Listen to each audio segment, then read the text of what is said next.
Hello, Fiona Paltridge here with you today to show you how I did my ombre background. So first of all, I sprayed quite a lot of water on my watercolour paper. I've just got a piece of 12 by 12. I'm using the paintbrush to make sure that I've got a really good coverage of the water. Once I've actually covered the whole piece, then I'm going to add some 13 Arts ink. I'm starting with the black up the top. You'll see as soon as I put it on there, it's a wet on wet effect. Watch the ink go across the top of the page. There it goes, running down. So that's because the ink is wet and the page is wet, so the two of them are blending together. So now I'm not going to add any more ink at this stage. I'm just going to keep adding water. I go to a bigger brush and I'm pushing it down to the bottom of the page. Now if you didn't want to add any extra colour to this, that would be your ombre effect done. But I've decided that I'm going to add some yellow amber so that I can do a two-colour effect. So you'll see here as I add the yellow, it starts to spread out, and I use my brush to move it around a little bit more, add some water, and you can see it's starting to blend. I think I decided a little bit later on that it's too much of a horizon line, so I need to actually put a little bit more water on it. I'm pushing the colour down, further down the page with the water. You can see how it's starting to get that ombre effect.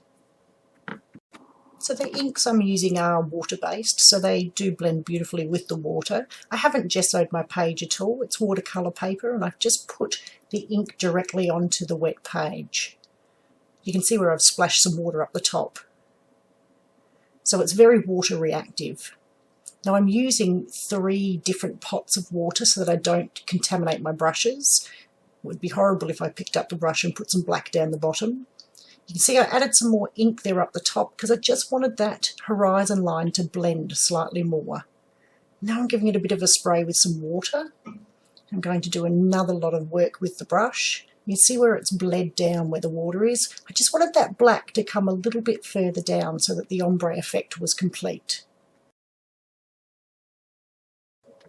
For most of the brush work I'm using this flat, I don't know, 1/4 inch brush.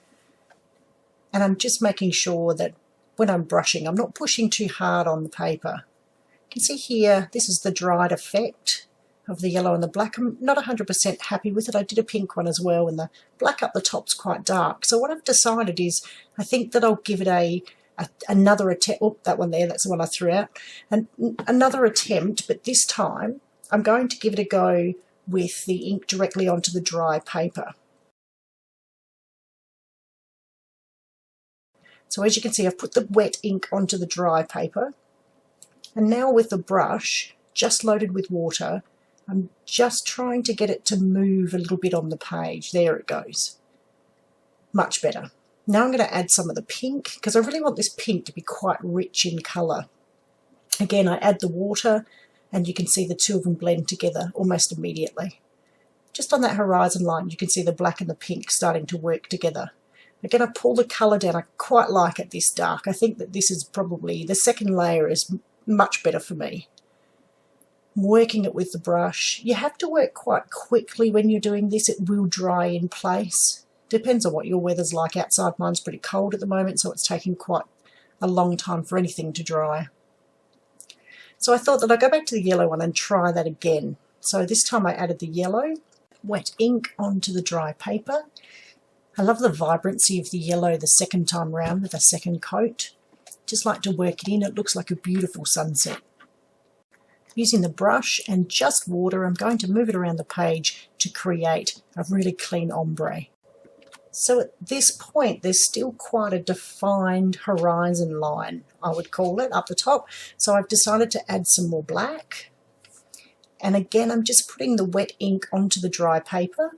Then I load my brush up with water, and I'm just waiting to see how far down that water's going to bleed.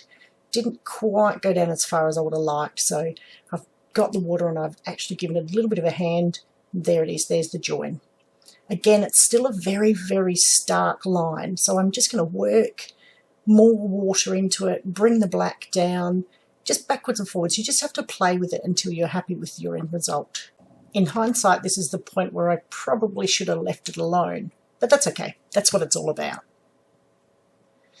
To blend that horizon just a little bit more, I decided to put one strip of black and add some water so that it would bleed down.